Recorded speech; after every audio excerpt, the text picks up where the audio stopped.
Et bonjour à tous et à toutes. Bonsoir plutôt. Et oui, bonsoir, il est 19h. J'espère que vous allez bien. On se retrouve comme tous les lundis pour Hors Délai. Bonsoir, bonsoir. Je suis toujours avec Colby, bien évidemment. Comment vas-tu, mon ami? Ça va très bien, écoute, hein, bon, j'ai eu un week-end assez long et j'ai hâte qu'il se termine avec, hors délai, ce lundi soir pour aller bien me coucher et me reposer pour la semaine qui arrive.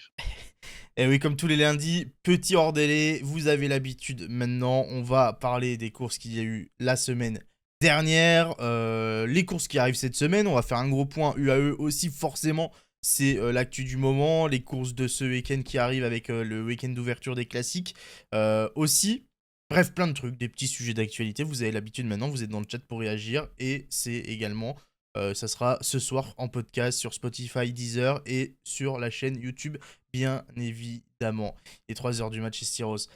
Bon, les gars, on a été occupés ce week-end, on est un peu fatigué, du coup, on privilégie l'audio au visuel aujourd'hui. Regardez, Colby se cache carrément. Ouais, je prends mes notes pour pas oublier certaines infos. Ah, c'est catastrophique.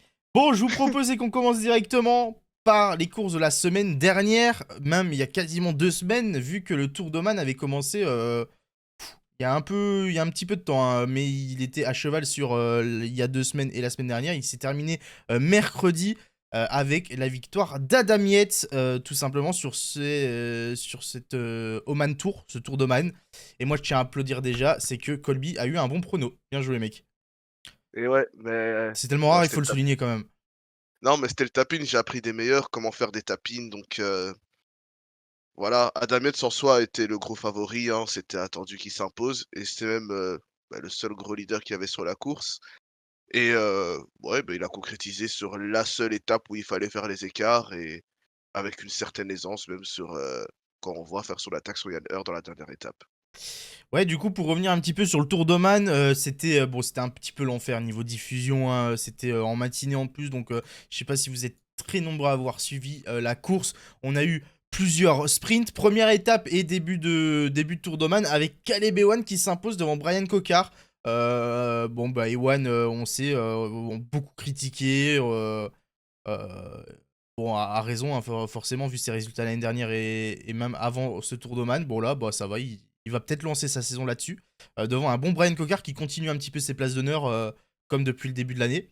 On a eu dit Christophe et on a eu surtout un Fabio Jacobsen qui est complètement passé à côté, hein. Ouais, Jakobsen qui a pas su, déployer sa puissance, c'est assez surprenant au vu du plateau et surtout parce qu'on sait q et on en parlait, hein, c'était la seule vraie étape de sprint. Après c'était du faux plat montant, des bosses, une arrivée, au sommet, voire même 2 arrivées au sommet. Donc ouais, c'était pas la bonne course pour, Fabio Jakobsen. C'est un peu dommage. Oui, c'est vrai, vous le dites dans le chat, Tour d'Oman, avec beaucoup d'étapes raccourcies. Oman, il doit pleuvoir 4 fois dans l'année, c'est tombé pile poil pendant la course, ça a été un enfer. La moitié des étapes ont été raccourcies et c'était des étapes de moins de 100 bornes au final. Donc c'était un peu particulier. Mais ouais, Sauf du, mais du coup, ouais, Jacobsen, ouais, un peu. Ouais, il a eu qu'une possibilité, quoi, il est passé à côté. mais en vrai, si on suit la logique, qui se passe actuellement en vélo, ça se trouve, les prochaines courses à Oman seront décalées à cause de la des agriculteurs, donc vu que là, ça a l'air d'être la Ah, mode les avec, courses la d'Oman météo. décalées à cause des agriculteurs. Ouais, mais là, c'est la mode. D'abord, tu as quelques courses, décalées à cause de la météo, puis après, c'est les agriculteurs qui nous empêchent d'avoir certaines courses et on va en parler, je pense, plus tard avec la Ruta del Sol, mais ouais, du coup, il y Ça aura va mieux, peut-être Styros. une grève des agriculteurs à Oman, hein, on sait pas, hein.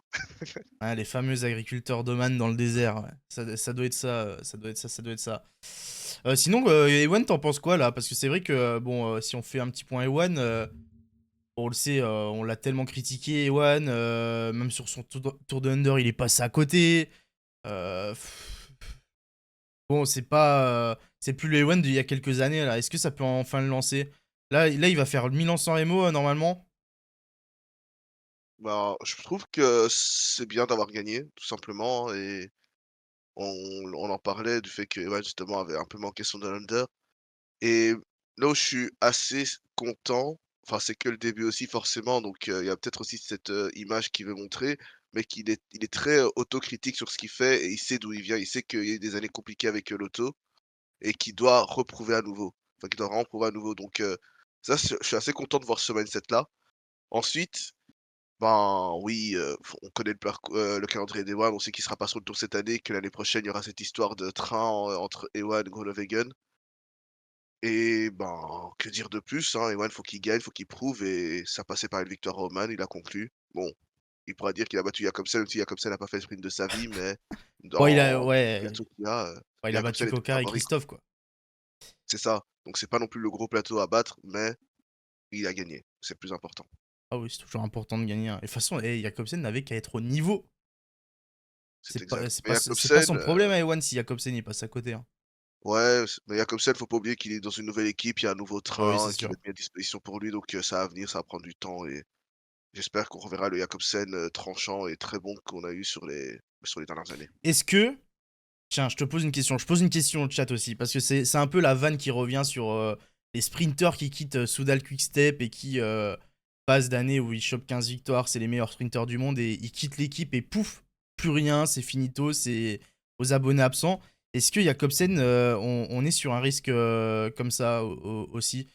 J'ai- Ça m'étonnerait quand même, parce que Jakobsen, il est encore jeune, il a que 27 ans, on le voit, il arrive chez DSM. Bon, DSM, c'est pas le train du siècle, on va dire, par rapport à Soudal. Mais ouais, Jakobsen, c'est quand même quelqu'un, quoi. Mais faut pas oublier que Jakobsen, c'est 27 ans, mais avec la grosse chute qu'il a eue, il y Oui, c'est a vrai, bientôt ouais. 4 ans maintenant, c'est plus compliqué. Il arrive dans une équipe, assez jeune, mais qui a montré de belles choses sur les sprints l'année passée avec Welsford et remplacer Welsford par Jakobsen, je trouve que c'est vraiment un très bon coup et maintenant, c'est un peu aussi à Jakobsen de prouver qu'il a encore le niveau. Je pense que la Quick-Step l'a bien aidé à se remettre sur pied et que maintenant, bah, forcément, il avait pas le niveau pour continuer la Quick-Step. Il y avait ce problème aussi de passer la montagne.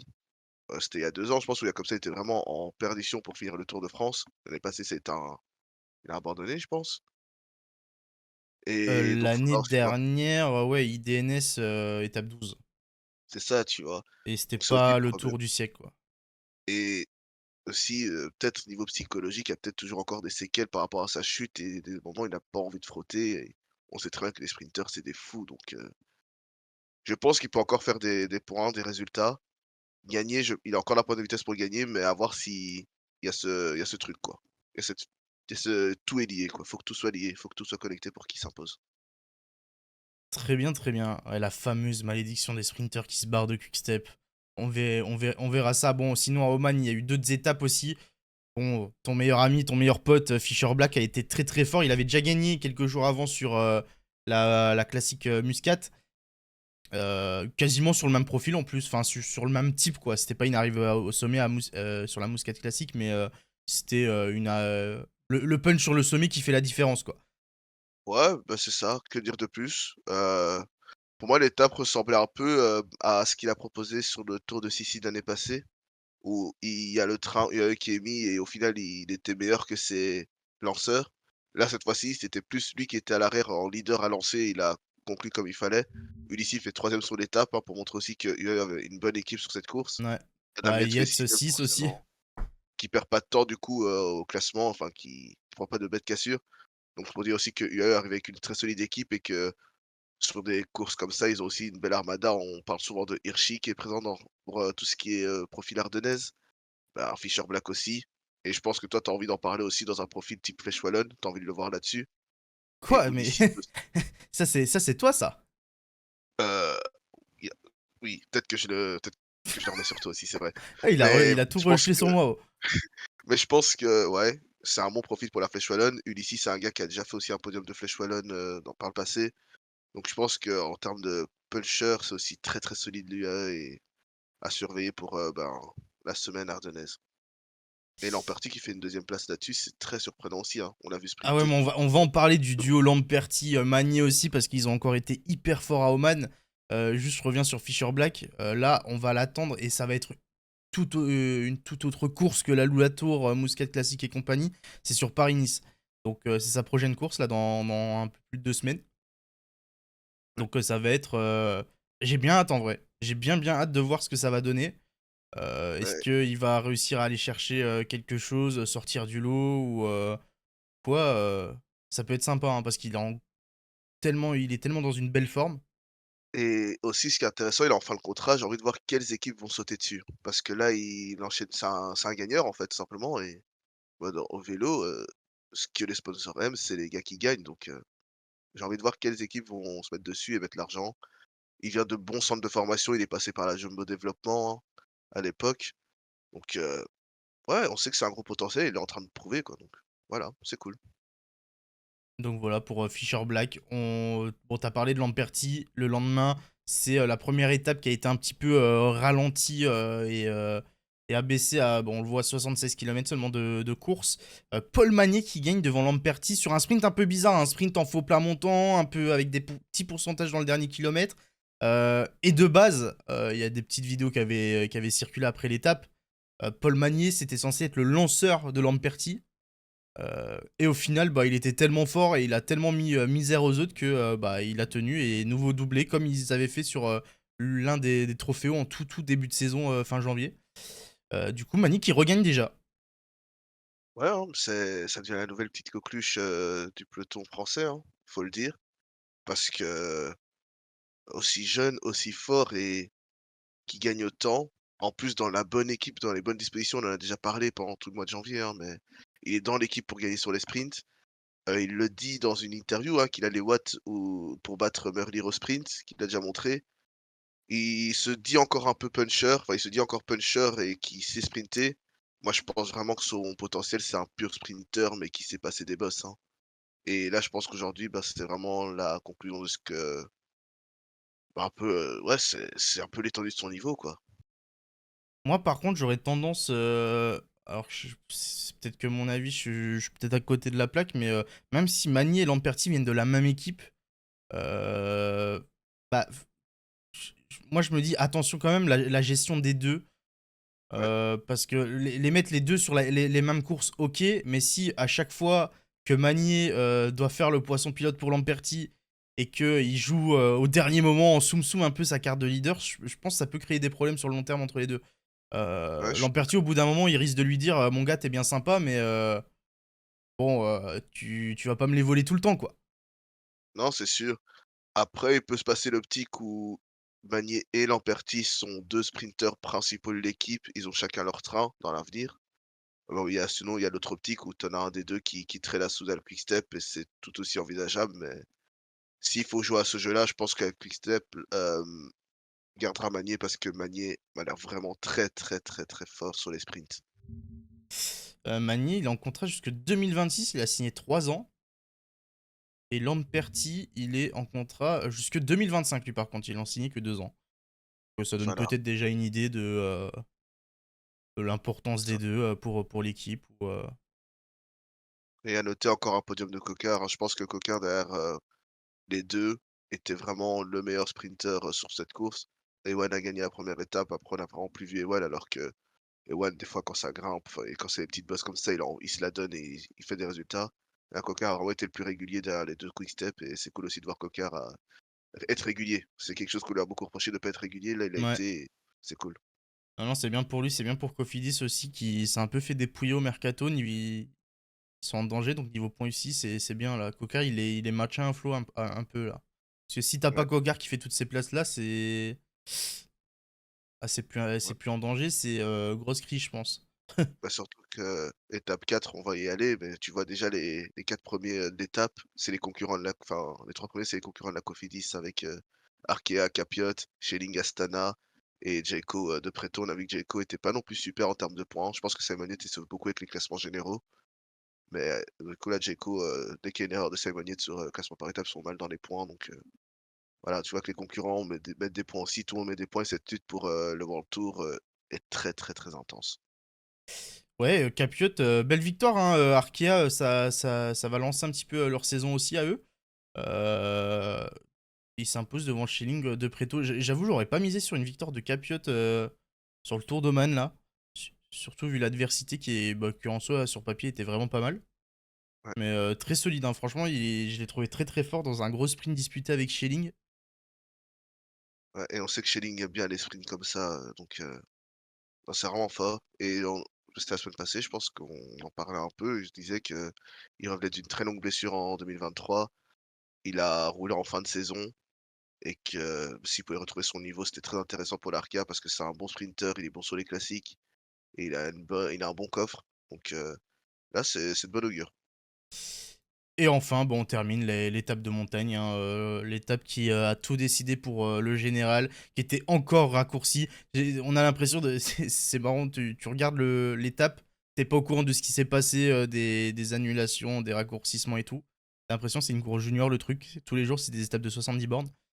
C'est clair. Mais victoire d'Adam Yates, du coup, devant Yann Hurt et Hart. Bon, on a qui? On a Christian Rodriguez. Bon, honnêtement, il n'y avait pas grand chose à faire face à UAE, hein. Tu vois Coulissy, Fischer Black qui font 5 et 6 de l'étape. Au général, ils sont 1, 3 et 4. Bon, Ah bah, c'est marrant. c'était injouable. C'est la classique, à noter la très belle échappée de Hub Hart qui fait 11e de la première étape du sprint et qui était le dernier survivant en montagne et qui était pas si loin de remporter l'étape. Et bon, Adam Yates était fort, Yann Hurt aussi a fait ses références en montagne et du coup, ouais, Hub Hart, très intéressant pour, le jeune de la non, c'est plus Circus maintenant, ils ont retiré, ils peuvent plus l'utiliser en Belgique, mais pour la Monty Reus Tech Nord. Euh, ouais. Sinon, on a quoi? On a eu la belle place de Warren Barguil. C'était sa première course pour son retour chez DSM. Donc, il finit 6ème du général. Bon, c'est de bon augure, hein, vent de ce venant. Ouais, c'est des En vrai, je trouve que c'est quand même dur de tirer un enseignement de la course, dans le sens où ça a tellement été raccourci, les étapes avaient plus rien à voir entre elles. ouais. C'est un peu bizarre. Il n'y a pas vraiment d'enseignement à tirer. Ça fait une victoire de plus pour Adam Yates. Ça fait des bons points pour les équipes qui ont fait des résultats, hein. Je pense que Arkea, la 5ème place de Rodriguez, ils la prennent au gène. Mais voilà Ouais, quoi. ouais, c'est ça. Il y avait la stat un peu marrante qui était sortie, c'est que Oman, sur le Tour d'Oman et le Alula Tour, c'était un Yates à chaque fois qui s'imposait au général, devant un Quick Step et le troisième toujours Fischer Black. Et là, du coup, tu regardes les 2 courses, c'est exactement pareil. Enfin, c'est Bon, ouais, exactement ce qui s'est c'est le fait, même scénario, c'est hein. marrant. Même les Yates, hein, ça gagne la dernière plus le gène. C'est ça, c'est assez marrant. C'est les jumeaux, écartés, mais toujours pareil, dans le fond, quoi. Donc voilà pour le Tour d'Oman. Bon, ça c'était il y a déjà un peu de temps, ça s'est terminé mercredi, c'est déjà plus dans nos têtes. On va Super passer à une émission course en bien plus perspective, pouce intéressante levé. qui a eu lieu cette semaine. Ouais, je rigole, c'était pas intéressant, c'est la Ruta del Sol avec un carnage complet. La Ruta del Sol, bon, si vous n'avez pas suivi également et que vous étiez peut-être dans une grotte, tout ça, vous n'avez pas suivi l'actu. Ruta del Sol, on connaît ces courses habituelles, courses de début de saison en Espagne de 5 étapes. Sauf que là, on a eu qu'une. D'abord, on a eu comme info que les étapes 1 et 2 étaient annulées à cause à cause, enfin pas à cause, mais avec j'ai perdu le mot. Les agriculteurs. Les manifs, ouais, les manifs d'agriculteurs, tout ça, qui le font aussi en Espagne.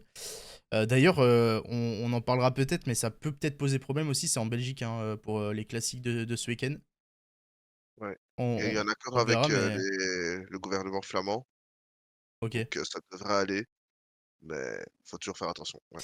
Mais du coup, ouais, les 2 premières étapes annulées. L'Orga avait modifié le parcours en dernière minute, un peu en catastrophe, et avait décidé de faire 3 étapes avec un prologue le vendredi et 2 étapes le samedi-dimanche. Ils ont fait le prologue le vendredi, sauf que ils ont direct dit, bah en fait, samedi-dimanche, c'est mort aussi. Du coup, la Ruta del Sol 2024, c'est quoi? C'est une course de 4 km 900. Euh, donc voilà. Bravo à Maxime Van Gils qui remporte du coup la Ruta del Sol. Et mine de rien, bon, il y a eu tous les événements, je pense, qui ont aussi un peu déconnecté les coureurs, mais mine de rien, il met 10 secondes à Ayuso sur un chrono, je m'y attendais vraiment pas. Ah, sur 5 Ouais, bornes, hein. Non, franchement, il a fait un très très gros chrono, Van Gils, ouais. ça, je m'y attendais vraiment, vraiment pas. Surtout que le profil a l'air de quand même bien grimper, ça a l'air d'être 5 kilomètres où ça monte, il y a une petite bascule et ça C'est 5 remonte à km nouveau. à 3%. Voilà. Franchement, battre Ayuso là-dessus, impressionnant, vraiment impressionnant.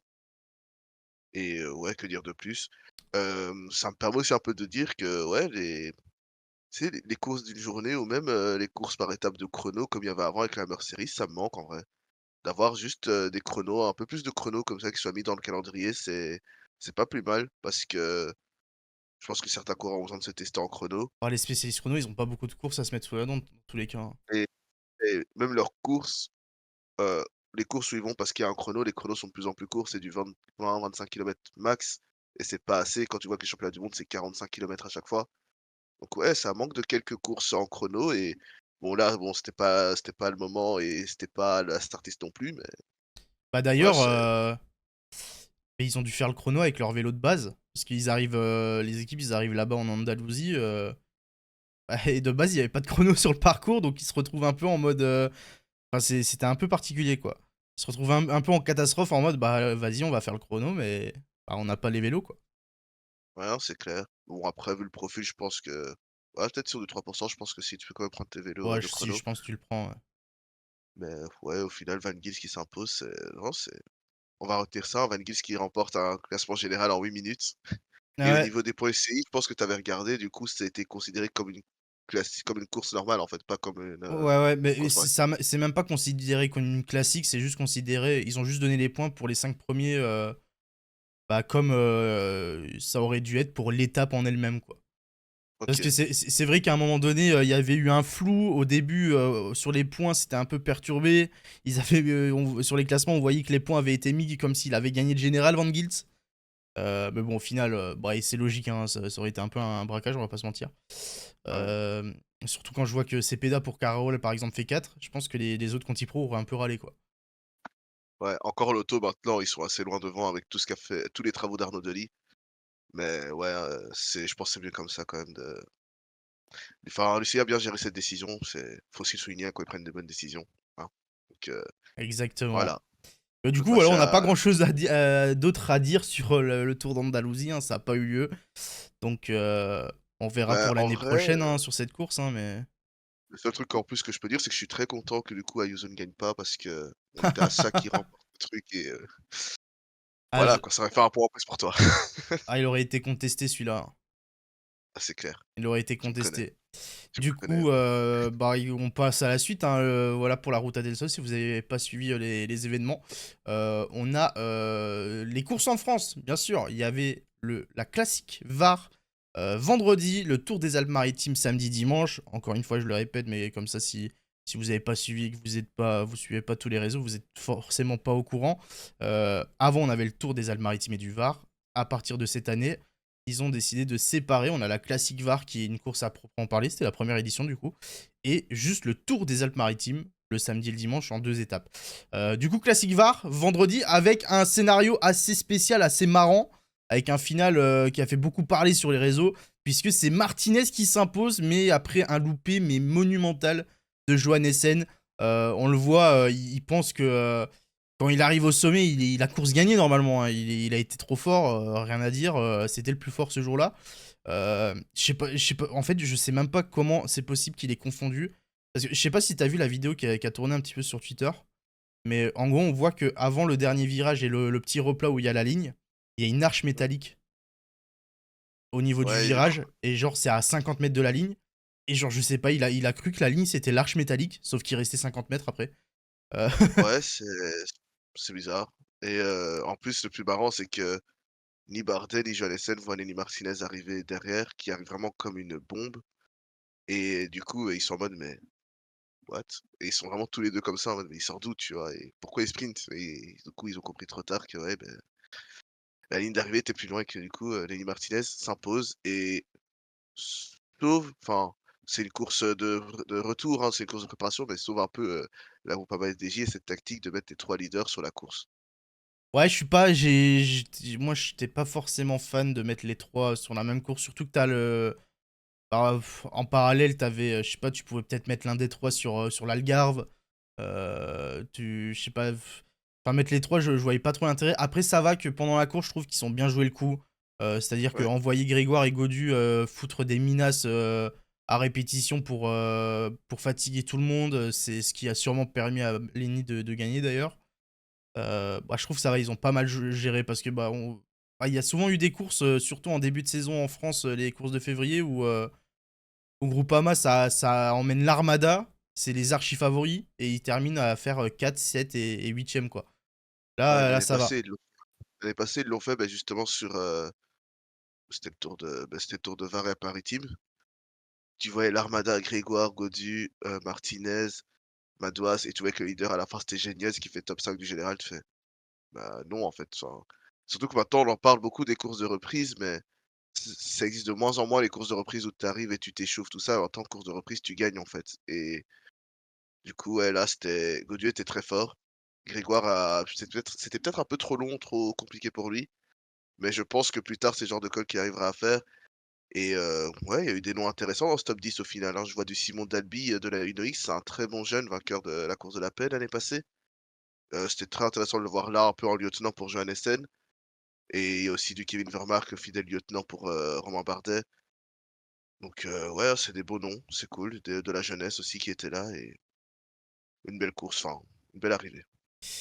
Ouais, à noter aussi, moi je trouve que peut-être celui qui était le plus fort, qui a peut-être qui avait peut-être le plus de jus pour gagner si il était pas mal placé et qui s'était pas fait un peu enfermer, c'est Woods.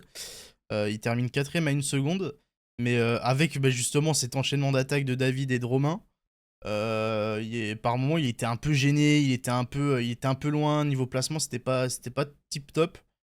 Ouais, et le final lui convenait pas si bien, enfin le dernier kilomètre était plus roulant que les 3 premiers kilomètres, et je pense que le fait d'avoir 3 Groupama dans le groupe faisait qu'il pouvait pas trop se montrer non plus et pas trop, attaquer au casse-pipe. Mais ouais, je pense qu'il est content de sa course, et c'est de bonne augure pour la suite tout simplement, hein. Wood, de toute façon, c'est un coureur qui fait toujours ses points, qui est toujours très régulier. Quand il chute pas et qu'il se blesse pas, il est tout le temps là dans l'école, il fait des points et il attaque de temps en temps aussi, donc c'est cool, et on le verra plus tard dans la saison. Moi, je voulais te demander, je voulais l'avis du chat aussi là-dessus. Petit point sur Johan Essen. Parce que Johan Essen, bon, on sait, il est toujours chez UNOX. D'ailleurs, il est blessé actuellement. Il est tombé sur l'étape 2 des Alpes-Maritimes. Mais il est toujours chez UNOX. Il sera encore chez UNOX jusque 2026 normalement. Qu'est-ce qu'on doit attendre de ce mec? Parce que c'est vrai que bah, c'est l'un des. C'est peut-être le coureur de chez UNOX avec le meilleur potentiel, qui a peut-être la meilleure carrière en prévision. Mais bah, je sais pas trop quoi penser. L'année dernière, sur le tour, il l'a joué en mode échappé, alors que je pense qu'il aurait. J'aurais bien aimé le voir essayer de. Bah, qu'est-ce que ça aurait donné pour un top 10? Ouais. Mais ouais, j'ai l'impression que Inuit veut construire autour de lui et de son frère, jumeau, Anders, Ouais. mais que, je sais pas, c'est trop bizarre. J'ai l'impression qu'il y a des concours de circonstances qui font que ça joue de malchance et peut-être des fois de mauvaise gestion aussi. Par exemple, pour moi, le Tour de France 2022, le fait qu'Inuit soit pas invité, c'était vraiment un désastre parce que le niveau de Johannessen cette année-là était incroyable. Il Oui, faisait c'est vrai. C'est peut-être top 10 l'année où en il est le plus Catalogne, fort. top 10 Catalogne, top 10 Dauphiné, et finalement il a pas de Tour de France. C'est trop dommage parce qu'il y avait vraiment un monde où il faisait top 10 du Tour de France parce que c'était assez ouvert aussi comme plateau. Et l'année d passée, bah, il y a eu beaucoup de maladies, je pense, et ils se sont dit: «On va pas le mettre sur un classement général, c'est trop tôt». Sauf que c'est un, entre guillemets, «vieux vainqueur de Tour de l'Avenir». Il l'a gagné à 22 ans, son Tour de l'Avenir, et du coup, là, il est déjà sur l'année de ses 25 ans, et bah, au final, c'est plus un jeune, en fait, et son niveau est bon. Est-ce qu'il y a une marge de progression? Sûrement, mais elle va pas être non plus très, très, très grande, et il se blesse beaucoup, hein, ces temps-ci, donc c'est compliqué. Mais Moi je vois j'aurais quand que même bien aimé, c'est le voir dans une meilleure équipe et au niveau World Tour, quoi. bah, Bon, une OX, ils aspirent à terme à peut-être être en World Tour, mais ouais. la vérité, c'est qu'une OX, bah, déjà, c'est sûr, la fin de l'année prochaine, ils sont en Conti Pro. Je suis vraiment pas sûr qu'ils soient capables d'aller chercher le top 18 pour être en World Tour dans 2 ans. Donc, ouais, Surtout qu'ici, Neknessund, donc en soi, ils avaient limite de quoi remplacer Johannessen. OK, Tren est parti, et Tren était le leader annoncé sur le Tour de France l'année passée. Il a chuté dès la première étape, il a chuté, toutes les 3 étapes, je pense. Donc bon, c'était un peu flop, et Neknessund a été signé, il sort d'un bon Giro, il a porté le rose, il a fait un top 10 final, et tu te dis: «Bah, maintenant tu fais comment pour, faire coexister les 2 sur le Tour de France?» C'est-à-dire que Neknessund est leader parce qu'il est bon en chrono, tout ça, il joue le général, et du coup Tobias Johannessen joue encore, les étapes. C'est pas ce qu'on veut, on veut voir Johannessen sur un classement général, en fait, donc c'est un peu dommage de voir peut-être trop de concurrence mise, sur lui, et ouais, on verra ce que Ineos propose et si Ineos est sur plus de courses les saisons prochaines parce que peut-être qu'ils aspirent à être sur le Tour et la Vuelta ou peut-être sur le Giro et le Tour les prochaines saisons. Exactement. Et dernier petit point, peut-être sur la classique VAR, parce que c'est un peu. Quand tu regardes un petit peu les retours et les avis sur les réseaux, sur au moment de la course et compagnie, et c'est pas la première fois qu'il y a cet avis-là. Et j'aimerais bien avoir l'avis du chat aussi là-dessus. C'est sur Lenny Martinez et sa manière de courir un petit peu.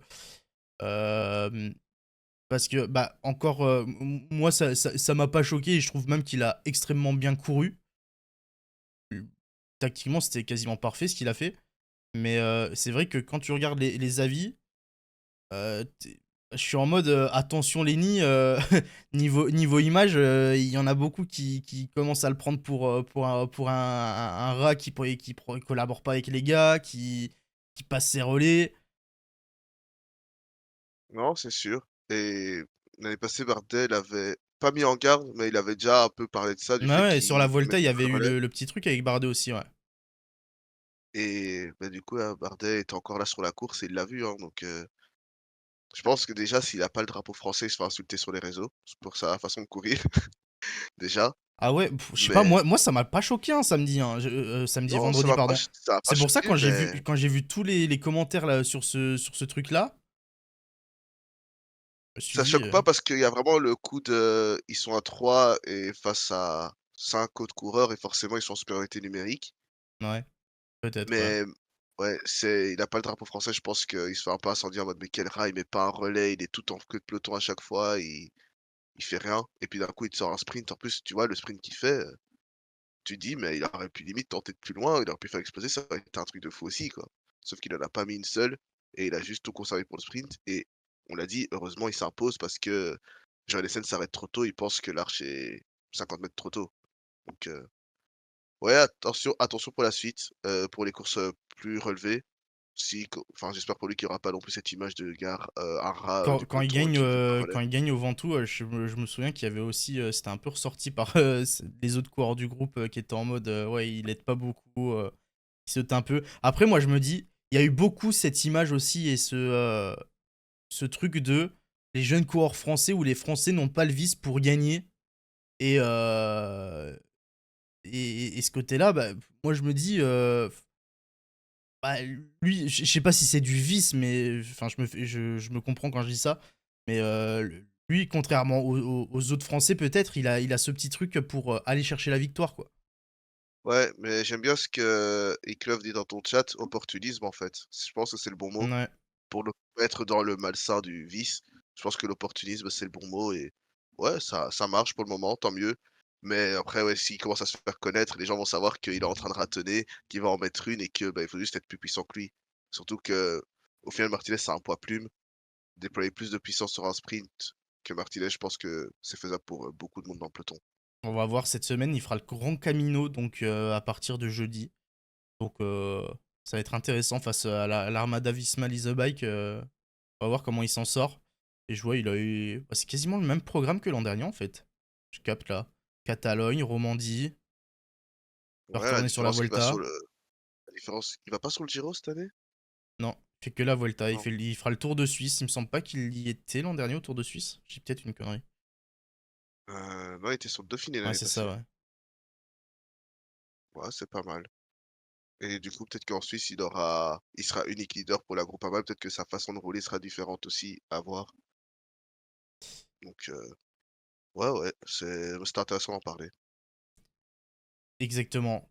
Tour des Alpes-Maritimes et du Var, c'est un petit peu en lien avec la classique du vendredi. Mais du coup, un parcours, bon, quand on en a parlé la semaine dernière, on s'y attendait. De toute façon, on avait dit que ça allait être une course à la bonif. Ça a été le cas, puisqu'on a eu deux sprints à Antibes et à Villefranche-sur-Mer. Et à Vence, pardon. Villefranche-sur-Mer, c'était le départ. Étape 1, victoire de Vernon. Étape 2, victoire de Cosnefroy. Et tu vois, on avait un peu taillé la strat et la manière de courir des Décathlon AG2R, c'était sur Bessèges. Bah là, ils ont tout bien fait. Ils ont tout bien Ils ont fait. tout bien Ils ont même réussi parce que bon, Albanese avait pris les bonifs la veille. S'il faisait deuxième derrière Cosnefroy, c'était Albanese qui gagnait le général. Ils ont même réussi à intercaler par épingle pour que priver Albanese des bonus de la deuxième place et permettre à Cosnefroy de gagner. Très solide, mais après, vas-y. Moi, je suis. Niveau parcours, je trouve que c'est. D'ailleurs, j'ai vu que même les coureurs eux-mêmes de la course s'en étaient pleins et ils étaient en mode. Bon, c'est un peu des parcours de merde, quoi. Ouais, C'est pas très fun, hein. ouais, j'ai l'impression que les coureurs n'ont pas réussi à se départager entre eux. Enfin, quand tu vois que l'étape 1 est gagnée par Vernon, c'est un Ah, mais sprinter, c'est quoi. impossible de départager, pardon, hein. C'est pas assez dur, y a rien. Non, c'est clair et honnêtement, ton Mads Pedersen venait sur cette course, il faisait le triplé Bessèges, Ah ouais, mais choper tout, ouais. Provence et tout. Donc ouais, il y a pas spécialement grand-chose à noter. À noter que, ben, on n'en a pas parlé sur la Classic VAR, mais Voeckler avait eu une grosse chute et il s'est remis le lendemain tranquille sur les Alpes-Maritimes, ça il avait l'air d'aller bien et ouais, on a vu encore une mise en forme de certains coureurs. On a vu que la Decathlon avait une très bonne équipe sur ce genre de course, avec Tranchon aussi qui montre de belles choses depuis le début de saison Ouais. et ouais, quoi de plus, à dire? Albanese qui fait 2 podiums, c'est aussi rassurant pour la Arkea d'avoir un coureur vraiment, de ce profil-là passe-partout et Albanese, on sait très bien que c'est un coureur qui met beaucoup de points ici parce qu'il sait passer les bosses, il sprinte très bien et c'est un coureur qui, sur un coup de tête, te chope un top 10 bilan San Remo.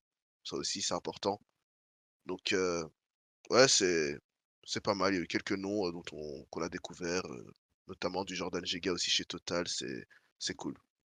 Oui, en plus, c'est vrai que vu la région, mais c'est pareil que la Provence, hein. C'est des régions où tu peux faire des parcours exceptionnels. Alors, il faut pas non plus que des parcours hyper difficiles, il en faut pour tout le monde, mais bon, là, j'avoue qu'on a eu l'enchaînement Bessèges, parcours bof où ils ont enlevé l'arrivée au sommet et du coup, ça a été Tapin Pedersen. Enchaînement Provence où aucune étape difficile, Tapin Pedersen. Et là, boum, encore une course à la bonif.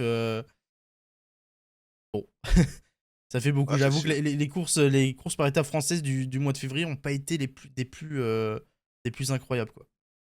Ouais et le fait que Cosnefroy gagne sur, un final un peu plus, en replat, me conforte aussi dans l'idée que quand le final est vraiment en bosse et pentu, c'est plus trop son domaine et que lui, il est plus dans le fait de remettre une vitesse quand ça redevient plat et qu'il y a quelque chose à jouer du côté de la G2R, du côté, d'équipe parce qu'ils ont vraiment, beaucoup de punchers, mais des punchers avec des profils assez différents entre eux. Je pense que Godon est plus puissant que Cosnefroy, mais Cosnefroy, s'il y a un petit groupe de 5, il va te faire un très bon sprint maintenant, il sprinte très bien maintenant. Par épingle, si c'est un peu plus long, il peut te gagner l'étape aussi sur, du 5 kilomètres de montée et Tronchon, je connais pas encore trop son profil, ça a l'air d'être assez complet dans entre tout ça donc commence à avoir du beau petit nom pour la D4 G2R. Moi, je trouve qu'il y a un mec qu'on parle pas trop et qui sort un peu du lot là quand on voit la liste des équipes du top 10. C'est Alexandre Delettre, qui a signé chez Saint-Michel Mavic Aubert 93 à partir de cette année-là, au 1er janvier. Il était chez Cofidis Ouais, l'an dernier.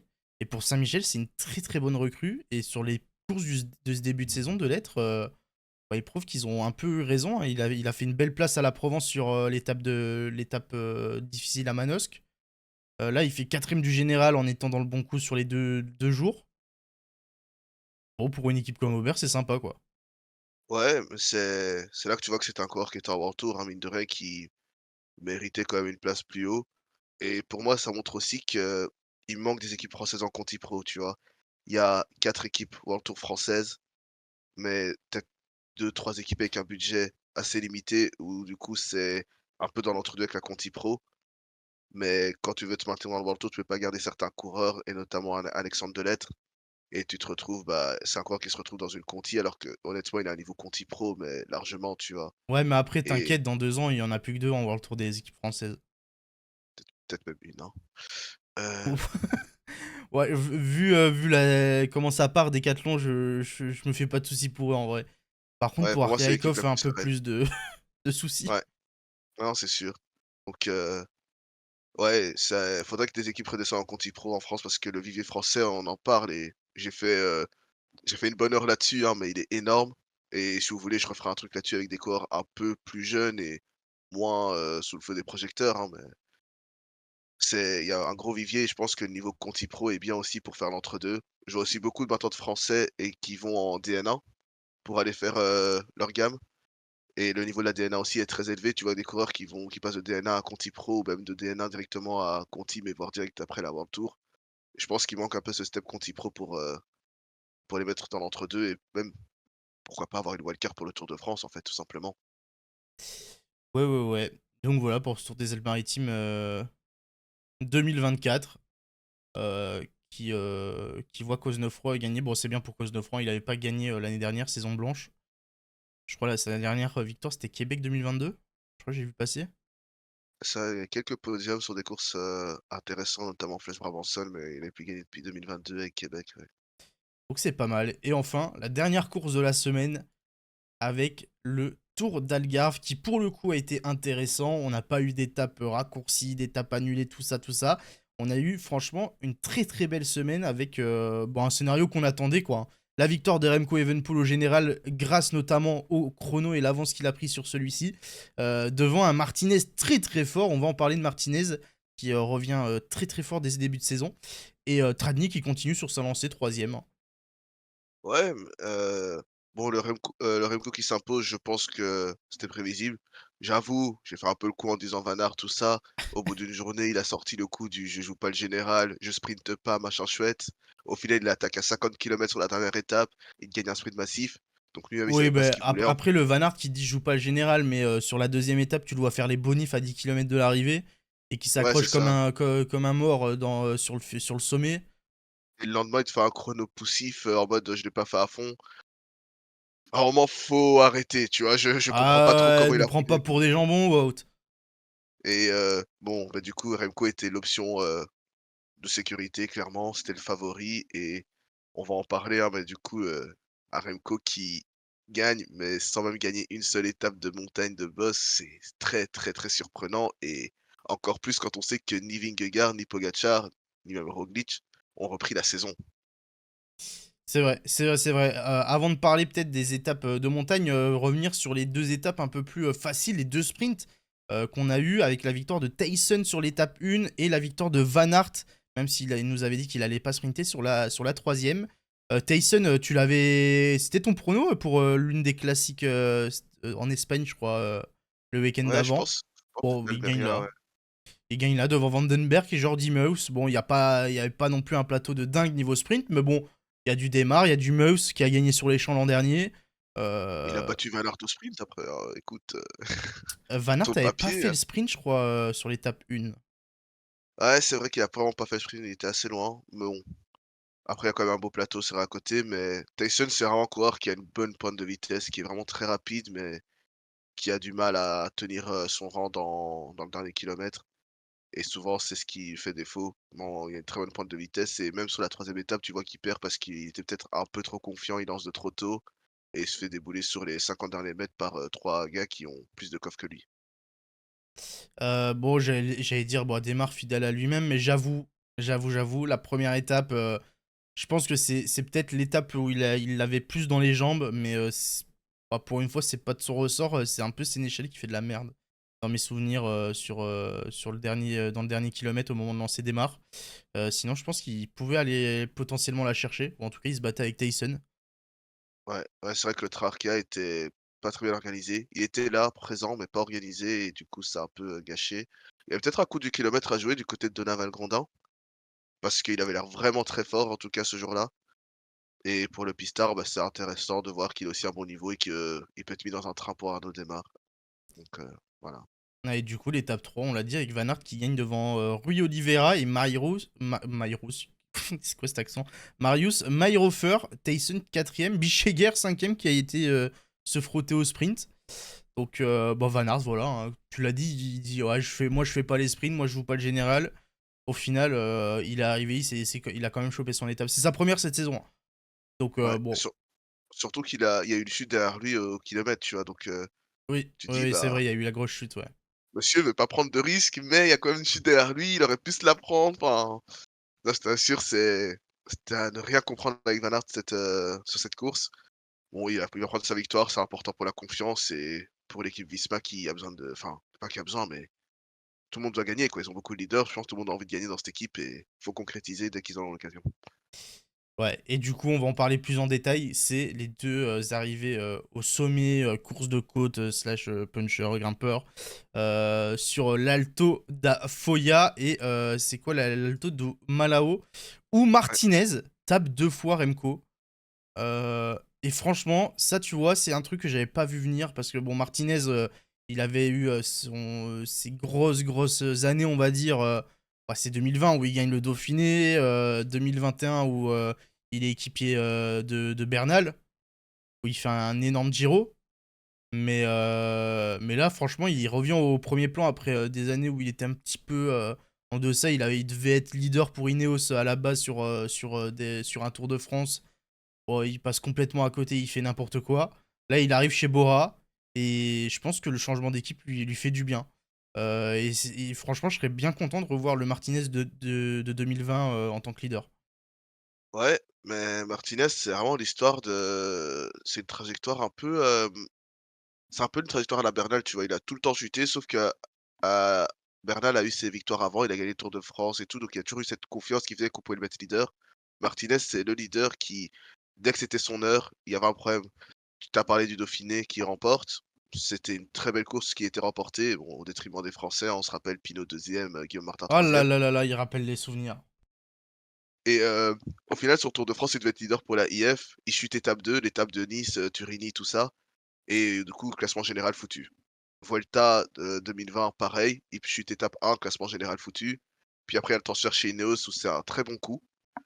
Et ben, malheureusement, bon, il a été mis équipier de Bernal parce que lui aussi, Martinez avait ce problème de peut-être confiance en lui. C'est aussi un coureur qui a beaucoup de problèmes en descente.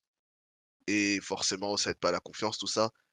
Mais ça a toujours été un très, très bon grimpeur. Il a notamment fait, 4e d'un Liège-Bastogne-Liège, je crois, en 2022, où là, cette année-là, il était très fort et justement, c'est l'année où il devait être leader sur le Tour de France. Il avait sorti un début de saison, mais de malade aussi. Et après Liège-Bastogne-Liège, on ne sait pas ce qui s'est passé. Il est devenu nul, tout simplement. Oh, le mot est dur. Ouais, le mot est dur, mais vraiment la différence de niveau entre, Nul. le gars qui te gagne, les étapes, Rennes, Paris, Nice, qui te joue les classements généraux sur toutes les courses d'une semaine, à un mec qui ses meilleurs résultats, c'est des contre-la-montre. C'était vraiment on dirait que c'était un deuxième coureur, c'était plus le même, tu vois? Et là, il revient, très bon grimpeur, un peu moins bon en chrono, je pense, par rapport aux années chez Ineos, mais Ineos a toujours été très bon en chrono par rapport aux autres équipes. Donc là, je pense qu'on est peut-être face à un Martinez, à nouveau prime, peut-être, oui. Je pense que déjà battre Remco 2 fois, ça prouve que tu es à un très haut niveau. D'autant plus que je t'en parlais la semaine passée, je te disais, c'est Volta à Algarve, il y a pas d'écart normalement sur les arrivées au sommet. Et en fait, la Quick-Step a roulé toutes les étapes et a créé des écarts et Martinez a tenu, donc c'est très, très satisfaisant pour lui et la Super Team Bora a déjà peut-être un leader en plus dont se on se souciait pas. Franchement, avec le travail qu'on fait sur les deux arrivées, la Soudal et Remco, bon, Remco, peut-être que certains ont encore l'image du mec qui va pas très vite au sprint et tout, mais depuis 2 ans, Remco, au niveau explosivité et punch, c'est l'un des tout meilleurs, hein. Donc, battre Remco sur ce genre d'arrivée, sur un sprint long, en plus, l'étape 2, ils ont démarré leur sprint, ils étaient tellement loin au sommet de Foya.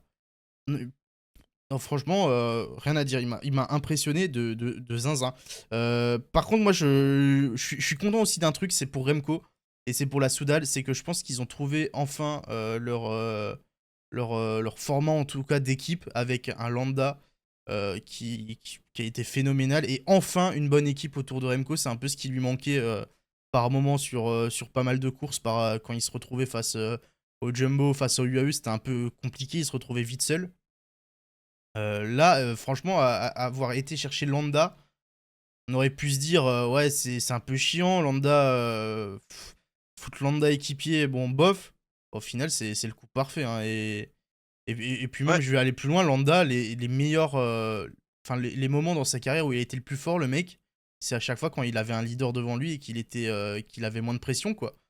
Il était chez ouais, Astana, il y ouais. avait Haru, il était ultra fort. Chez Ineos, quand il fait les équipiers de Froome et tout sur le tour, c'est là où il est peut-être le plus proche de faire un truc de fou sur un général sur le tour. Donc là, en vrai, avoir Landa en dernier lieutenant comme ça, c'est ultra fort. Et on a Ouais. vu un petit aperçu là. Écoute, en tant que grand fan de Landa, ça me fait très mal au cœur de voir ça, hein, de le voir, cantonné à ce rôle-là. Mais ouais, il faut un peu travailler le train aussi et c'est normal. Il y avait une interview de Remco, l'interview, Lanterne rouge, qui avait duré 1 heure 30 où justement il disait qu'il manquait ce quelqu'un entre, Alav, Vervaeke, Van Wilder et Remco. Il manquait l'entre-deux, tu vois? Le dernier lieutenant et que Ah bah Landa là, était ils la l'ont, personne hein. idéale pour ça. Et de toute façon, on a vu que Landa aussi ces 2 dernières années, c'était plus compliqué pour, la haute montagne. Il avait fait le podium du Giro en 2022, je pense, mais il était un peu en dessous par rapport à Hindley et Carapaz. Et l'année passée, on a vu que sur le Tour, il a aussi explosé. Bon, je pense qu'il y avait beaucoup de fatigue accumulée sur la saison. Il fait notamment 3e de la Flèche Wallonne, hein, j'aime bien le rappeler parce que c'est une perf dont personne pouvait se douter pour un Mikel Landa, je pense.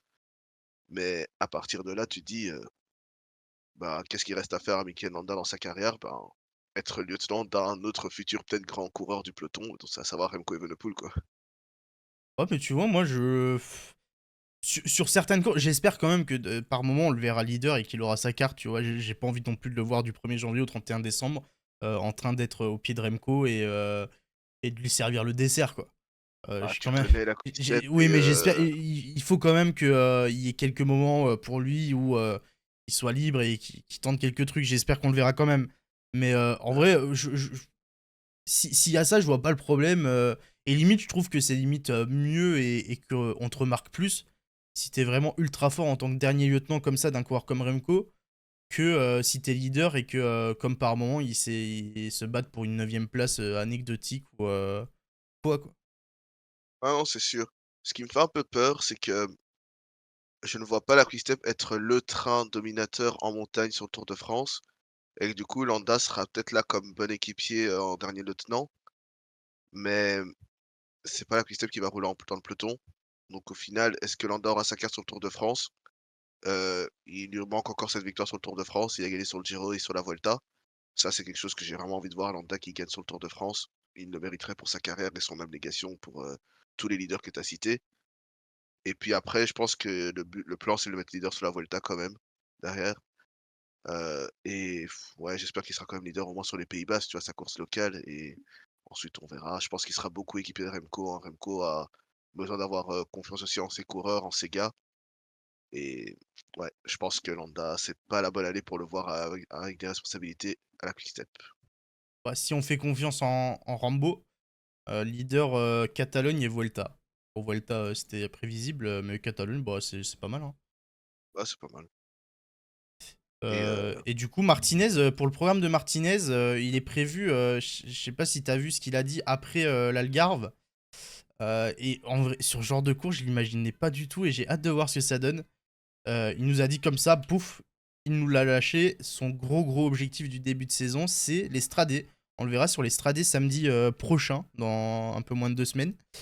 Donc on va voir, il enchaînera sur Tirreno, sur Romandie. Il est prévu sur le Giro aussi normalement, en tant que leader, j'imagine. Donc ouais, co-leader avec Cam. Ouais. ouais, c'est vrai qu'il y a Bah, Kamna Stradé, aussi qui avait dit le général, ouais.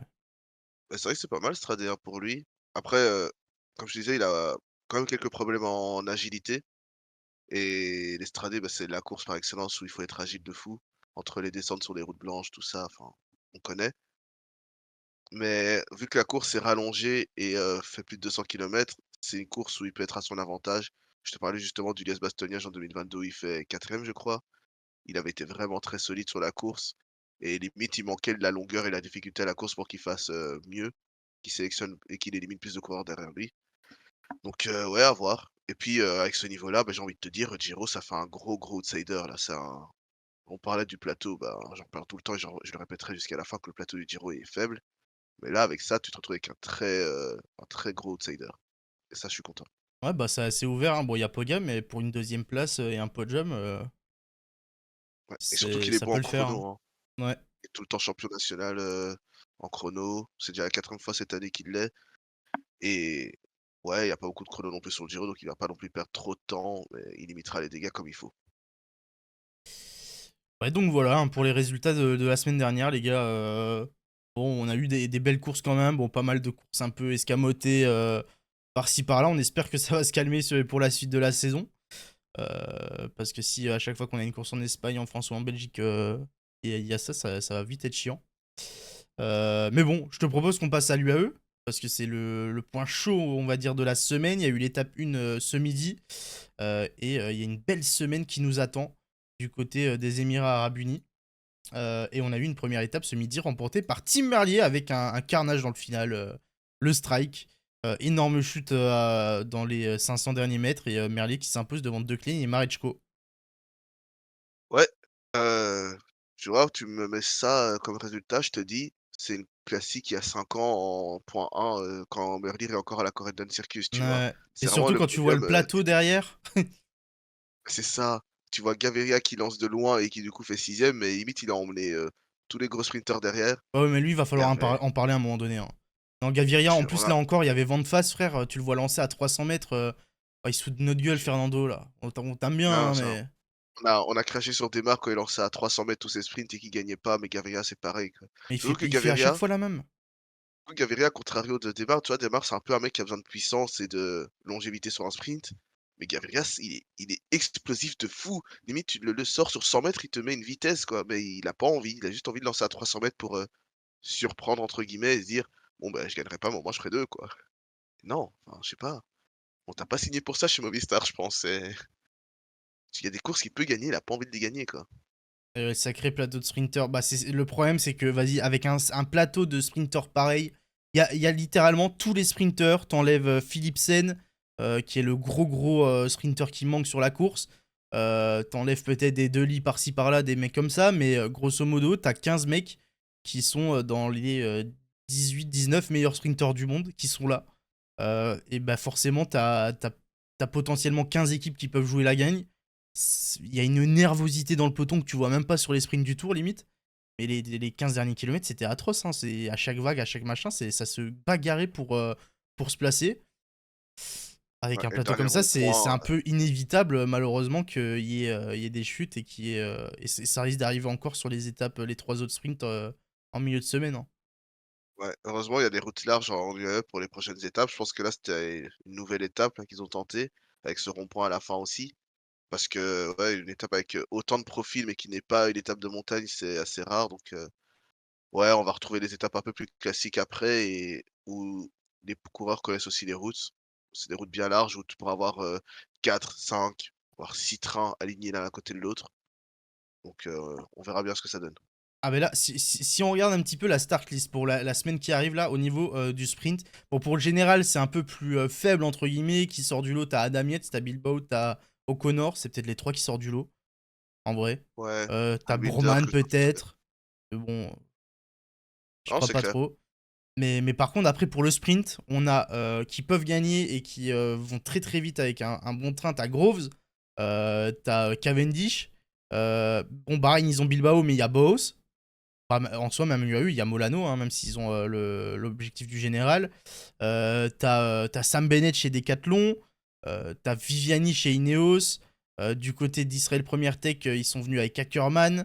Euh, on a qui d'autre? Je continue. On a, bon, on l'a vu du coup, Gaviria chez Movistar. Il y a Tim Merlier chez Soudal Quickstep. Il y a Jacobsen chez DSM. Il y a Groenewegen chez Jayco. Il y a Olaf Koy chez Visma. Il y a De Klein chez Tudor.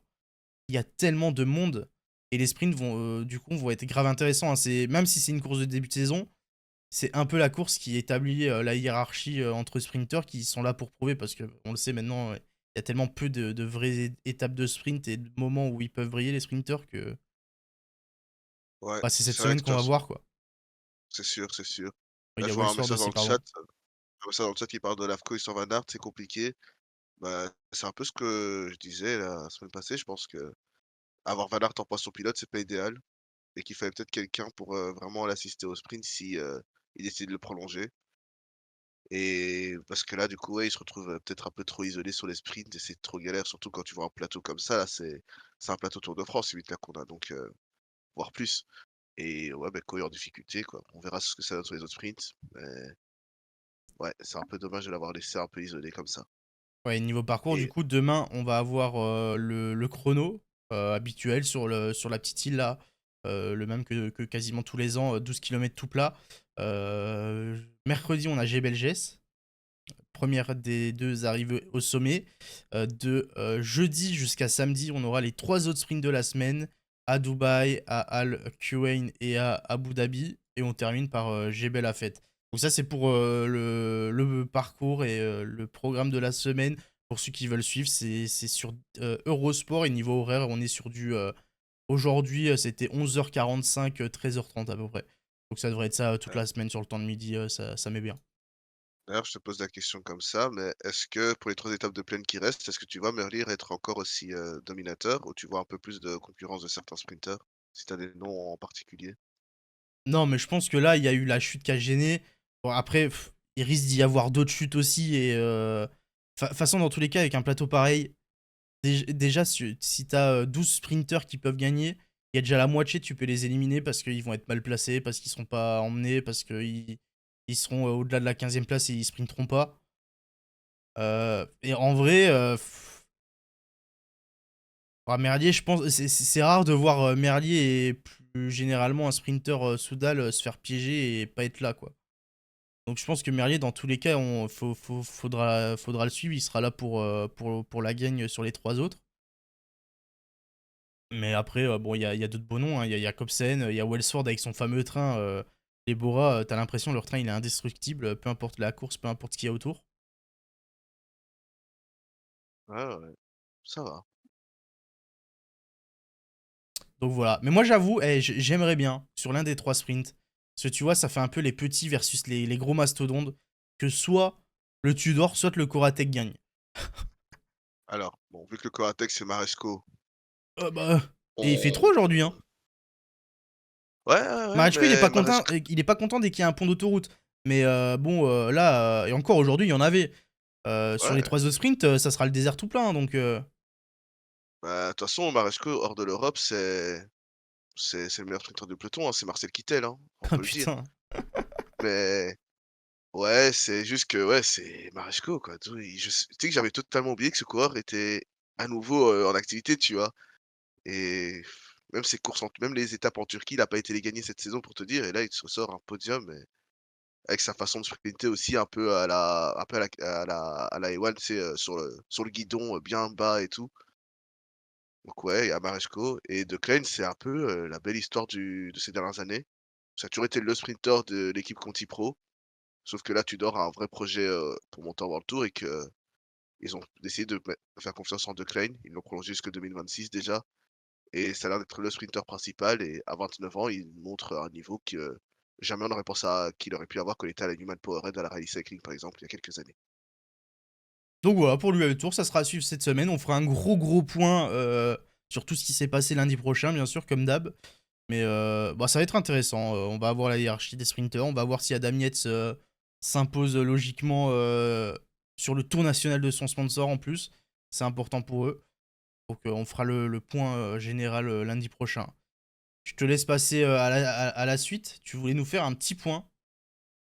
On en a fini pour les Heu, courses un petit peu. Un petit ouais, point sur la Visma Lease the Bike. ouais, parce Euh, que Putain, bah, attends, vas-y, j'ai... je vais Ah, introduire, ouais. Non, vas-y, je vais vas-y. combler, t'inquiète.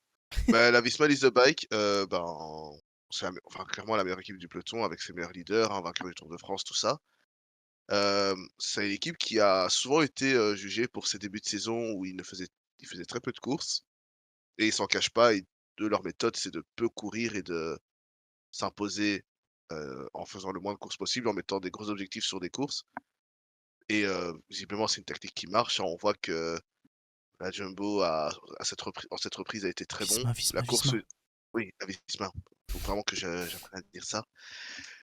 On voit que limite la course où ils ont eu le moins bon résultat, bah, c'est sur le Down Under au début de saison, mais c'est là où ils avaient le moins de leader aussi. On a découvert même des coureurs comme, Lehman, comme Vader aussi qui a été un peu décevant, mais sur le Guangxi l'année passée, pardon. Et du coup, bah, voilà, la Visma, j'ai envie d'en parler parce que là, ça va être la rentrée de tous les gros et qu'on a déjà eu quelques prémices avec que Tratnik, déjà très fort, peut-être même au-dessus du niveau qu'on pensait d'eux en un début de saison. Ouais, moi j'ai Heu, beaucoup aimé le début de saison de Tratnik, hein. Parce que c'est pas un mais mec que t'attends chez Visma pour être leader. Il a 33 ans en plus. C'est un des papis de l'équipe. Je crois que c'est c'est le un plus vieux de Flandrien en l'équipe plus. même. Non, Il va hormis sur les Kreuzweig. Flandriennes. Ouais, Il va ouais, sur les mais, Flandriennes en plus, c'est ouais, pas ouais, un mais grimpeur, j'ai c'est ça le vraiment bien pire. aimé, hein. Il était hyper régulier. Il a fait des bons résultats sur quasiment toutes les courses qu'il a fait. C'est ça et même Kuss, on rappelle, hein, l'année passée, c'est 3 grands tours. Maintenant, on le voit être bon sur, des courses d'une journée, la classique à Rennes. On le voit être bon aussi, ben, il était pas mauvais en montagne sur, Algarve et tu te dis, ben, là, l'équipe, elle commence à être rodée, ça monte en puissance. Même Koy et Van Aert ont gagné du coup au sprint, tout ça et là, il reste plus que les 2 Oh, gros mais là, leaders qui doivent l'Armada, arriver là. Ouais.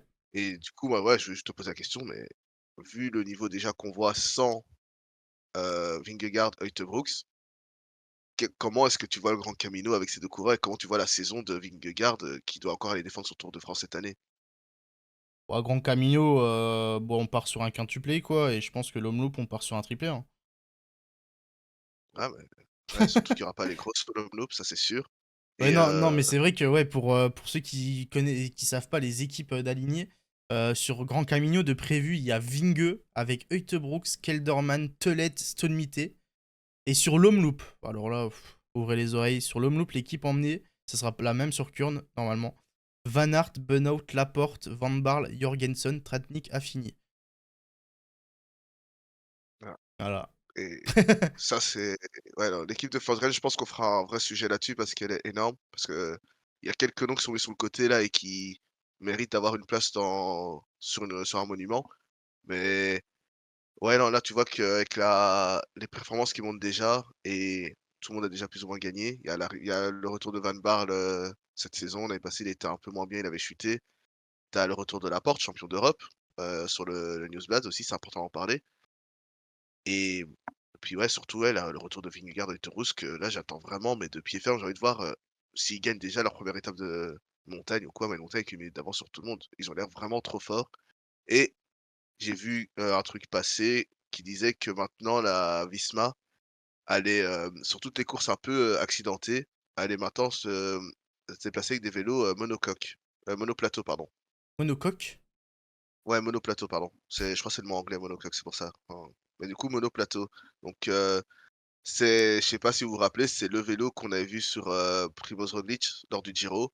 Il avait fait un changement de vélo sur, la dernière étape de montagne parce qu'il voulait tester avant le chrono, justement ce vélo-là et il avait des sensations énormes et incroyables et on l'a vu sur le chrono de la montée Lussari où il a mis, une mine à tout le monde, notamment Geraint Thomas et bah, du coup, bah, tous les coureurs vont avoir ce vélo-là monoplateau sur, les étapes un peu accidentées. On a déjà vu ça sur, la classique Arène et du coup, un Vingegaard qui était pas encore, à un niveau enfin qui était déjà à un niveau très élevé justement, va encore voir ses performances sûrement augmenter avec ça et c'est pour ça que j'ai vraiment envie qu'on fasse le point et qu'on se pose un peu 2 secondes et qu'on se dise: «Beh, là, la Visma Leasebike est peut-être encore sur une année où ils vont plier un classique». Que ce soit du coup avec Vingegaard sur le Tour de France, mais aussi un monde où un coureur comme Victor Brooks, montre des choses très, très, très solides, pour sa première année chez Visma Leasebike. Ouais, moi, je me connais pas assez en vélo, je t'avoue, pour avoir un avis et connaître la différence avec ton monocoque machin, là, mais bon, on verra bien, hein. On a Mais donc déjà voilà, marre. c'était Mais non. Oh là là. Si vous en c'est avez marre important. là, vous avez pas connu les quadruplés qui arrivent dans les semaines qui arrivent, les gars. Arrêtez d'en avoir marre. Tu sais, c'est vraiment le même avec, Tintin et Captain Haddock, tu vois? En mode, «Oh, on en a déjà marre des Jumbo» et là tu fais: «Mais Vingegaard et Victor Brooks ont pas encore commencé à rouler», tu vois? C'est exactement Ouais. ça et ouais, on va les voir arriver et leurs premières victimes vont en plus être les FDJ avec, Martinez et Gaudu. On en parlera quand on fera les previews des courses, mais ça risque d'être terrible. On risque de voir un assassinat, en direct, ça peut faire peur et ça va peut-être effrayer tout le peloton, hein. Donc faudra surveiller le Grand Camino, mais de pied ferme. Exactement, ça sera de jeudi à dimanche. On va passer à un petit sujet d'actu assez important, en vrai, assez intéressant. C'est pas la première fois qu'on en entend parler. C'est tout simplement, bon là c'est du néerlandais, mais c'est juste pour visualiser. C'est notre ami l'appartient, président de l'UCI, on rappelle, qui tout simplement nous a rappelé, il nous a dit que à partir de 2026, changement de calendrier. Eh oui, changement de calendrier pour les World Tour. L'UCI a pour projet et a pour but de vraiment qu'il n'y ait aucune course World Tour qui se chevauche. Donc on pense à Paris-Nice, Tirreno, qui devront être changés de place, enfin l'une des deux en tout cas pour que les deux ne soient plus en même temps. On pense à certaines classiques, genre l'Omloop qui sera peut-être décalé de 2-3 jours plus tard pour pas être en même temps que l'UAE. Toutes ces courses comme ça. Il avait même émis l'idée de potentiellement déplacer les classiques comme Roubaix et Ronde à octobre pour pouvoir avoir de l'espace au printemps pour mettre les courses qui se chevauchent entre elles. Donc, euh, donc voilà, qu'est-ce que t'en penses de ça? On sait que ça va se faire, ça, le changement de calendrier. On sait pas exactement comment encore, mais c'est pour 2026. Donc c'est pour bientôt en vrai. C'est dans 2 ans. Ouais, c'est intéressant. Ça va peut-être être un peu dur à mettre en place, mais c'est très intéressant, pour la simple et bonne raison que j'ai envie de voir Pogacar gagner toutes les courses UCI World Tour, sur la même année. Oh là Voilà, là. hein, qu'on se le dise et je pense que vous êtes tous pareils que moi là, dans quand vous apprenez ça et je pense que c'est ouais, c'est aussi un peu, ça va se faire aussi du bien, je pense, pour les courses Conti en dessous parce que quand tu as 2 courses World Tour en même temps et que tu as une course Conti, le même jour ou qui se chevauchent, tu es en mode: «Bon, bah, la course Conti, personne la regarde, le plateau est pas fou», alors que là, ben, tout le monde pourra se préparer un peu à sa manière. Tu pourras décider de faire un programme avec vraiment que des courses World Tour où tu vas te mettre tout le temps face à la concurrence, ou là tu vas faire aussi des courses de plus de préparation en dessous, en conti. Enfin, il y a moyen d'avoir, beaucoup de possibilités sur le calendrier, sur le programme, tout ça et c'est très intéressant, je trouve. Bah, Tour de Suisse et Dauphine, c'est pas le plus dérangeant, hein. Ça se chevauche que sur le dernier week-end, il me semble, hein. Donc tu décales juste la Suisse de 2 3 jours et c'est réglé. Ce qui est vraiment visé, c'est surtout bah, la semaine Paris-Nice-Tirreno, grosso modo. Et c'est par exemple toutes les classiques, quand t'as les classiques en même temps que la Catalogne, par exemple. L'enchaînement de classiques E3 machin qui sont en même temps que la Catalogne, bah ça, ils veulent changer. En gros, ils veulent vraiment qu'il n'y ait jamais dans l'année 2 courses World Tour le même jour. C'est l'objectif. Mais en plus, mine de rien, enfin, je fais la blague avec Pogacar, tout ça, mais c'est fort possible qu'il y ait une équipe, par exemple, qui se retrouve à gagner toutes les courses par étapes, avec leurs coureurs et tout, avec un calendrier comme ça. Tu mets une bonne équipe à chaque fois sur chaque course et c'est possible. Enfin, je sais que par exemple, je crois que c'est en 2021 ou 2022, je pense que c'est 2021 où tu as la Ineos qui gagne toutes les courses par étapes d'une semaine. Avec Porte, avec Geraint Thomas, avec Adam Yates. Et bah là, ça va limite être possible et encore plus en les dispatchant mieux, de sorte à ce qu'à chaque fois, il y a un leader sur chaque course, quoi. Et l'idée de foutre Roubaix et Ronde en octobre, on en pense quoi là? Parce que ça, pour le coup, ça changerait vraiment tout ce qu'on connaît depuis des années, hein. On est habitué aux Flandriennes au printemps. Euh, Moi, je pense que le Roubaix de l'année Covid où ils se sont mangés la flotte de zinzin qui était en octobre, je pense que ça leur a donné des idées sombres. Mais, mais on en pense quoi ça? Après, c'est rien d'officiel. Je sais que c'est juste, c'est des idées qu'il avait émis comme ça. On sait pas si ça sera vraiment tout décalé. On sait pas si c'est que l'une des deux qui sera décalée. On sait pas. À tout moment, c'est la Catalogne qui sera décalée aussi, c'est possible. Ouais. Bah, moi, je trouverais ça pas mal, enfin, de mon avis perso, que Roubaix et Ronde soient séparés. Histoire que si, par exemple, tu as un mec qui se crache sur le Ronde, que sa campagne de Flandre ne soit pas flinguée entièrement. Enfin, même, tout simplement, un mec qui va se blesser sur le Newsblad ou sur, l'E3 qui est, je pense, la première re vraie classique pavée, toute sa saison flandrienne ne soit pas ruinée. Surtout que les Flandriens, c'est très bien qu'ils ont 5 courses dans l'année et qu'après ils font plus rien de la saison entre guillemets Ouais, genre et diviser la saison des classiques en deux, quoi. ouais, c'est ça avec un côté avec les classiques belges et puis après même les classiques françaises, tu rajoutes Denain, tu rajoutes des courses entre la Belgique et la France aussi, tu rajoutes même des courses aux Pays-Bas, tu rajoutes Francfort, tout ça et puis tu mets un bon Roubaix à la fin où tu peux avoir des courses très intéressantes aussi donc J'avoue que en vrai, un truc qui pourrait être sympa, c'est Ronde, et tu l'as dit, genre E3 et tout, ça bouge pas. Mais j'avoue que, en plus, ça rajouterait de l'intérêt à la fin de saison qui est un peu plate par moment, je trouve. Tu fous en fin de saison allez, un bloc avec Roubaix, mais tu décales aussi le GP de Denain et toutes ces classiques-là juste avant. Ou pendant 2 3 semaines sur fin septembre-octobre, t'as ça. Après, mmh. ça serait un peu en parallèle du Lombardia et des classiques italiennes aussi, c'est le problème. Mais bon. Ouais, le problème de toute façon, avec les courses en fin de saison, c'est la météo souvent.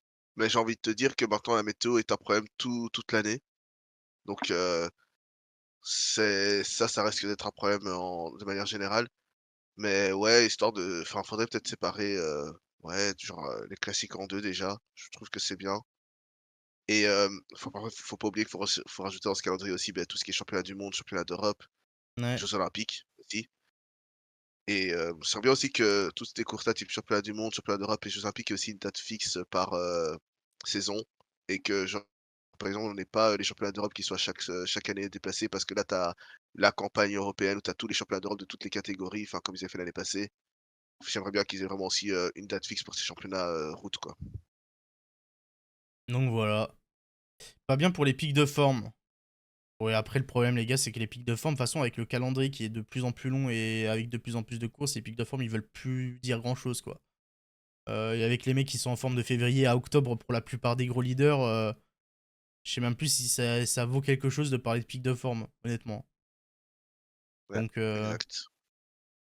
ouais, on verra comment ça s'annonce, hein. Il y aura des infos assez vite, je pense, vu que ça va arriver vite, hein, 2026. Je pense que, par exemple, début de saison prochaine, on saura déjà comment ça sera fait, hein. Donc, on sera mis au courant assez vite. Ouais. On passe à. Tu veux nous parler de quoi, là, après ça? En fait, Ouais, pour on peut être parler honnête, du copage. avec toi, je n'ai plus de batterie, du coup, je n'ai plus le script Bah, et le truc, donc je te laisse faire les. t'inquiète.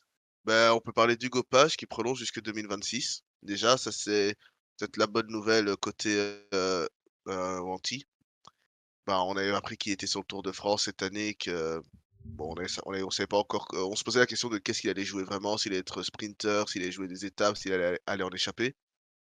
Bon, en tout cas, Hugo Page est prolongé jusque 2026, ça prouve que l'équipe a confiance en lui et je pense qu'ils ont aussi raison de le sécuriser. Je sais pas toi ton avis du coup sur, ce cadenas mis sur, Hugo Page pour la Ouais, Wanty? normal, hein, il a que 22 ans. Du coup, il prolonge de 2 ans. Ouais, c'est logique, hein. Ouais. Il y a peut-être aussi cette histoire de concurrence avec Guilhermet qui pourrait se poser dans le futur si Hugo Page devient le sprinter principal et que tu as quand même un Guilhermet toujours dans l'équipe. Mais à voir comment ça coexiste, ils ont l'air de je pense pas qu'il y ait vraiment je pense pas que ce soit le moment de parler de tension dans cette équipe, ils sont beaucoup trop jeunes et ils ont encore beaucoup de choses à prouver en tant que collectif. Mais ça peut être intéressant déjà d'avoir, Guilhermet, prolongé, Hugo Page prolongé et puis après, ben, voir ce qu'ils prolongeront en niveau, au niveau de la montagne et des classiques et cetera et cetera. Et Sinto, pour pas payer plus cher s'il gagne pas mal cette année. Ouais, et puis t'as le risque que si vraiment il explose cette année, que t'aies les Armada et les grosses Team World Tour qui débarquent en mode. Et qui lâchent des offres irrefusables, quoi. C'est sûr, ça c'est sûr et donc voilà. Parce que bon, Ensuite, Hugo Page, vas-y. imaginons, il fait une énorme saison des classiques. Il arrive à aller chercher une grosse perf et t'as la Visma ou t'as la Soudal qui débarque et qui lui dit Hey chef, viens chez nous, tiens, t'es mal contrat. Oh, je suis pas sûr qu'il prolonge chez Intermarché, hein.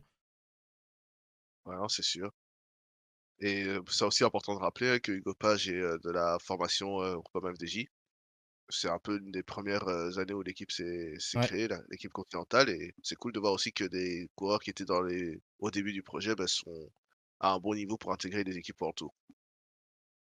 Donc voilà l'info Hugo Page. Ensuite, il y a une info que je voulais relayer, c'était, je pense que j'avais partagé sur mon compte Twitter, c'était, l'entretien, Rouleur, donc le magazine Rouleur, un magazine anglais-italien qui fait beaucoup de magazines, qui a interviewé George Bennett, donc le grimpeur, néo-zélandais qui a fait ses longues années à la Jumbo.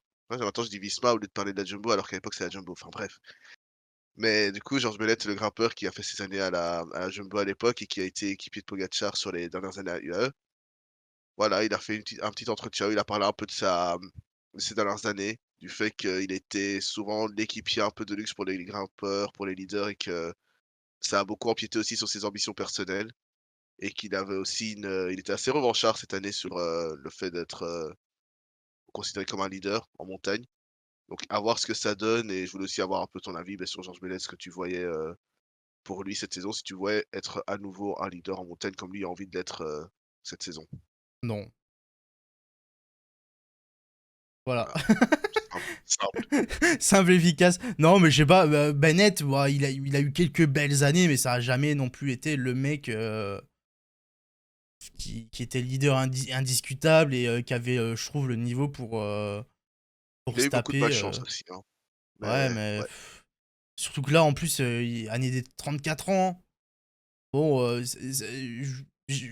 J'espère pas pour lui, hein. Je lui souhaite bien mieux, mais bah, ça ressemble un peu à ces fameux transferts chez Israël Première Tech dans la lignée des Froome, des machins. Ça prend des mecs de 33-34 ans et ça se la coule douce, quoi. Ah non, c'est clair, c'est clair. Et après, ça va, Israël est une équipe qui a une bonne offensive en attaque, je vais dire, en montagne, avec bah, du Fugel. Bon, si ses parties génitales vont mieux que l'année passée. Woods qui Hein? montre de très bons résultats. Ouais, Fugel avait eu un problème, il s'était brûlé une partie génitale sur une course et il avait été blessé une longue partie de la saison. Ok. Tu Woods qui a montré des bons résultats. Bon, tu Froome qui fait sa tournée au Rwanda là. Et puis après, tu as quand même quelques bons grimpeurs côté bah, les jeunes, avec Richie Tello, avec Derek G, Marco Frigo aussi qu'on a découvert l'année passée. Donc, à voir comment tout cela se mêle et si Bennett sera vraiment un leader ou s'il sera peut-être quelqu'un plus pour guider les nouvelles générations de grimpeurs qui arrivent chez Israël. Et j'avoue que j'ai une dernière actu, je l'ai pas écrit, j'avais totalement zappé. J'ai vu passer quand tu faisais défiler la Startlist de la, du Tour, le nouveau maillot Alpecin de Koenig. Qu'est-ce que t'en penses? Le maillot Euh... en jean. Ouais, bah, bah, c'est Soudal V2, quoi. Ouais, C'est juste mais pas le même ton de bleu, mais c'est la même chose, c'est un copier-coller, hein. en C'est... vue hélico, ça a l'air un peu différent en tout cas, surtout niveau couleur. Mais voilà, c'est l'info que qui m'est revenue comme ça pendant qu'on faisait l'émission, là, enfin pendant qu'on tourne.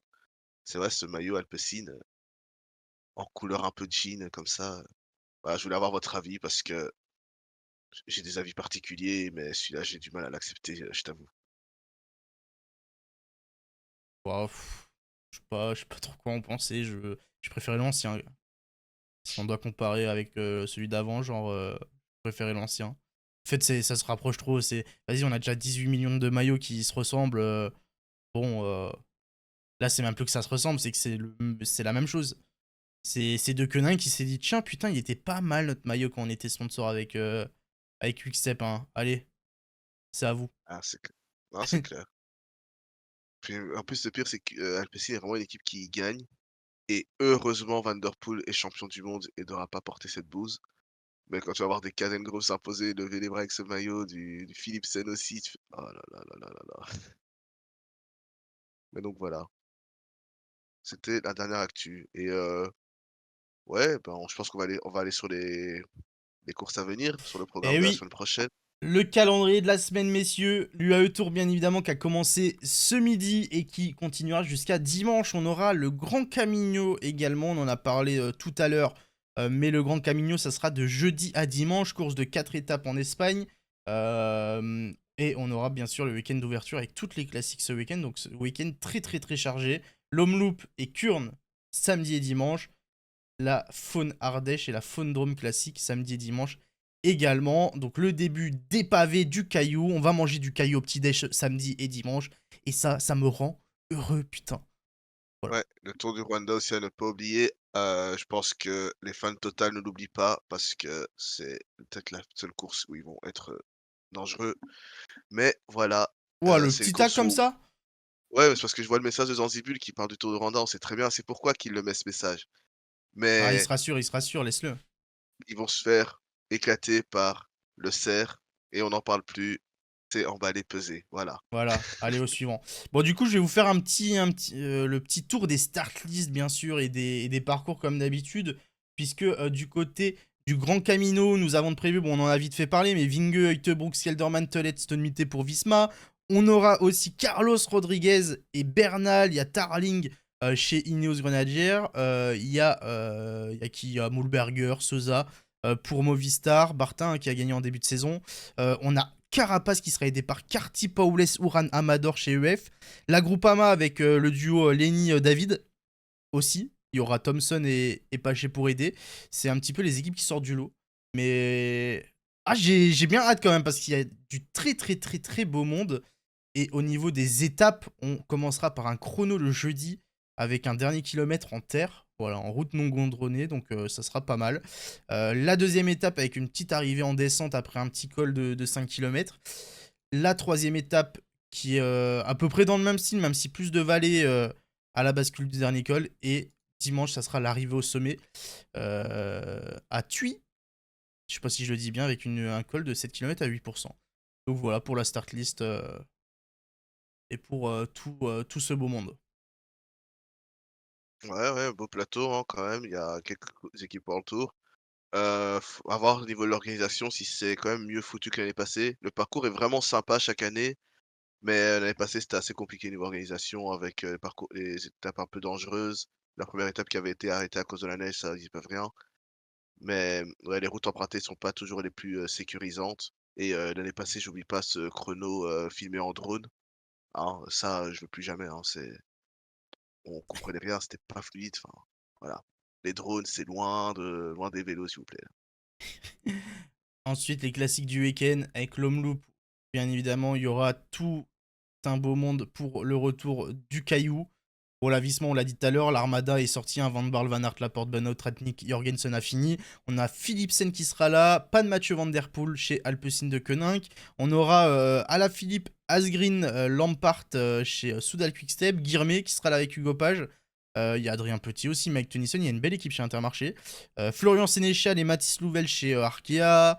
On a qui? On a Kesbol chez Astana. Voilà, il y a du beau petit monde un peu de partout. Hein. Il y a du Young Girls, il y a du Oliver Nassen, même s'il a 59 ans. Il y a Stephen Kung pour Groupama FDJ. Bettiol, il y a Thomas Pitcock, il y a Stuyven. Bon, il y a tout le monde. Hein. C'est du classique. Le pavé de retour, il y a Wellens pour l'UAE. Il y a Arnaud Delis aussi pour l'Autodestiny. Dylan Teuns pour Israël Premier Take. Ouais, bah, tu l'as dit, hein, il y a tout le monde sauf, Van Der Poel et Pogačar donc plateau ouvert et bon, quand c'est plateau ouvert, ça veut dire, victoire, Visma, malheureusement. Mais ouais, ça va être une course intéressante comme à regarder parce que tactiquement, la Visma ces temps-ci nous laisse des trucs, assez, épicés donc peut-être marrant à analyser. Ouais, le lendemain, Kurn. Bon, c'est quasiment la même start list à peu de choses près. Hein, genre, il n'y a pas Alaf, il y a quelques mecs en moins. Mais c'est la même start list. C'est vraiment les mêmes gars pour 90% des mecs. Mais on est sur un parcours un peu plus ouvert, entre guillemets, vu que les monts pavés sont un peu plus loin de l'arrivée. Et bah, généralement, à Kurn, on a plus tendance à avoir un sprint que à l'Omloop. Donc, ça sera un autre scénario. Ça va être pas mal. Ouais et encore l'année passée, on a eu, le coup à Ouais, 5 qui est parti le avec groupe encore, à 6 non? 5-6, avec 2 Ouais. jumbo encore qui étaient en groupe donc avec Benoît et Van Hooijdonk. Et les deux classiques françaises, l'Ardèche et la Drôme. Niveau start list du côté de l'Ardèche et la Drôme, c'est quasiment la même pareil, hein, c'est un peu lié. On a Paul Magny qui sera là pour Soudal, tiens.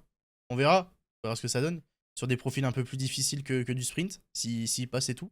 Guillaume Martin, Yon Izagir pour Cofidis. On a qui? On a du beau monde chez UAE avec Arietta, Solaire, Ulissi, Sivak, Hirschi.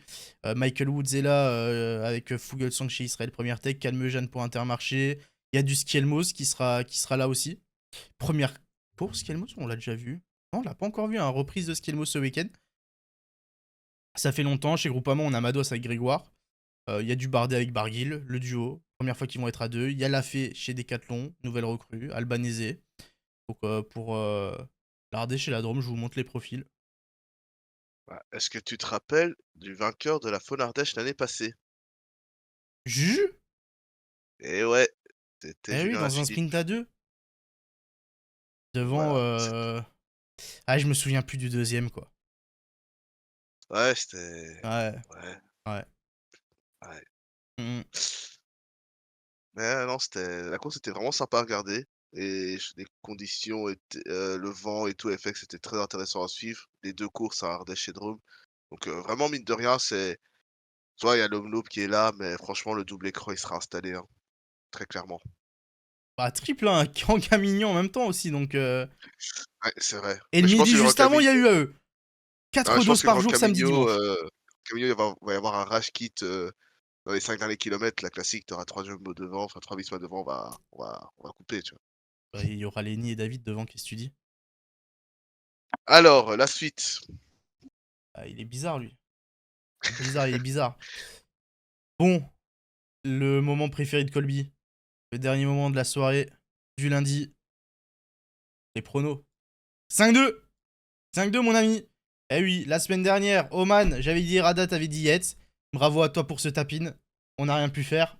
Bon, on l'a quand même mis, même si catastrophique. Bon, j'aurais pu voler un point et je l'aurais totalement compté parce que rien à foutre. Alors que si c'était Colby qui l'avait mis, on l'aurait pas compté. Bien sûr, c'est comme ça que ça marche. C'est moi qui fais le visuel, de toute façon. Et oui. Soler Ayuso pour la Ruta del Sol. Bon, on sait, hein, c'est Van Gils.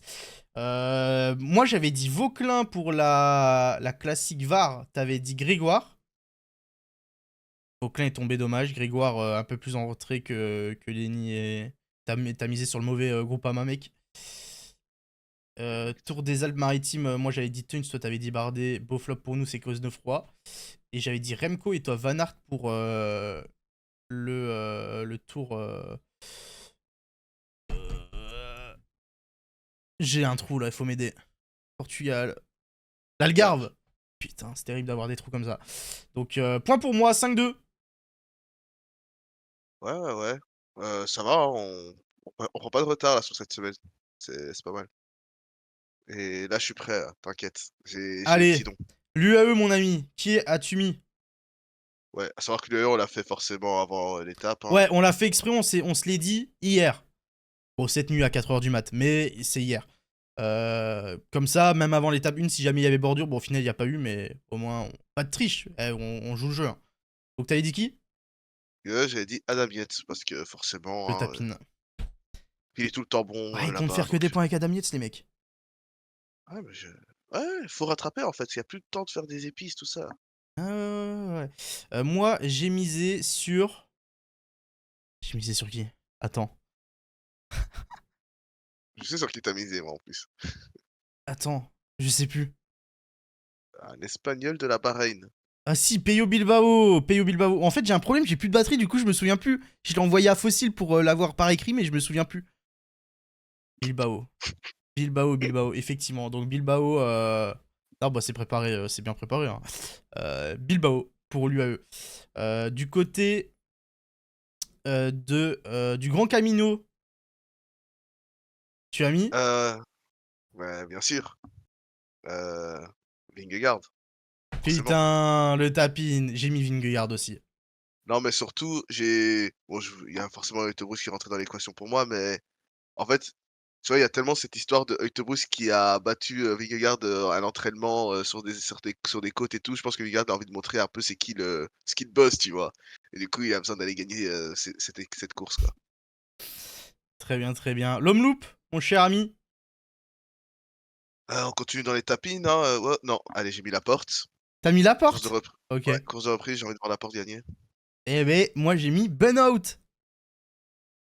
Eh ouais, mon Ah, gars. donc on est sur On est sur la même tu vois, équipe, mais pas sur Van Aert. c'est cool, on est sur du classique, hein. On Enfin bref. Et du coup, sur Kurn, tu parti sur qui? Sur Kurn, je suis parti sur Philipsen. J'ai mis Philipsen aussi, mec. Oh putain, oh les bouffons. Oh les bouffons. Oh punaise. Benoît TBC, il va gagner, t'inquiète. Euh, du coup, la Faune Ardèche. La Faune Ardèche, Bonsoir à j'ai mis tous. Valentin Madouas. Je me dis que ça peut être une course de mouvement, ça peut être sympa pour Madouas. Alors, attends. Je sais plus qui j'ai mis. 2 secondes, 2 secondes. Vous voyez plus Colby, c'est normal. Ok, c'est bon. Ok, c'est bon. J'ai mis Igor Arieta Ah, pas mal, belle cote de début de saison. sur l'Ardèche. Et sur la Drôme, enfin. Sur la Drôme, je t'avoue que j'ai beaucoup hésité entre, avec Magnier, mais j'ai pris Ubi de la Soudal Quickstep. Ok, et moi j'ai mis Albanese. OK. Ah, beau nom ça aussi. Eh oui. Attention, en fait, tu sais qu'à chaque fois que tu vas dire encore, je vais dire: «Ouais, beau nom et tout», mais il y a tellement de bons coureurs Bah, dans c'est toutes normal, les beau nom. équipes Je suis maintenant, de... c'est Mec, regarde le classement en fait. 5-2. Forcément que je mets que des beaux noms et que je tape dans le mille. ouais, ouais. Ouais, ouais. Bon, L'éléphant au sommet de l'arbre, Arsenal, tout ça, je te raconterai l'histoire. j'ai pas la ref.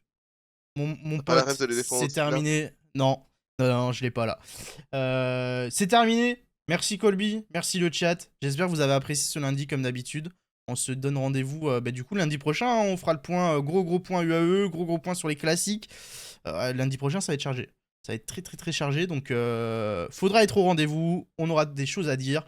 Donc merci à tous d'avoir suivi. Hein. Comme d'habitude, c'est dispo directement ce soir sur les plateformes d'écoute. Donc Spotify, Deezer et sur YouTube. Donc n'hésitez pas à aller checker si vous avez loupé des passages, tout ça. Et même si vous avez rien loupé, allez mettre un petit avis positif là sur Spotify et le pouce bleu sur YouTube. C'est important. Donc merci Colby, merci d'être passé. Et puis suivez Colby sur Twitter aussi, tutos exceptionnels quoi. Magnifique. Ouais, on essaie de rendre le compte Twitter actif et bah, de parler un peu de tout dans le vélo, hein, et je commence à faire des petits montages là. Allez voir le dernier montage que j'ai fait, il est poussif, mais il est marrant, allez-y. N'hésitez pas à me bombarder le like. Et oui, Voilà. demain en stream, oui, ne vous en faites pas. Ne vous en faites pas, ne vous en faites pas. On vous fait des bisous, à lundi prochain, même heure, même endroit, 19h, pour ne rien louper de l'actu vélo. Eh oui, on fait des bisous. À lundi prochain, ciao ciao. Ciao.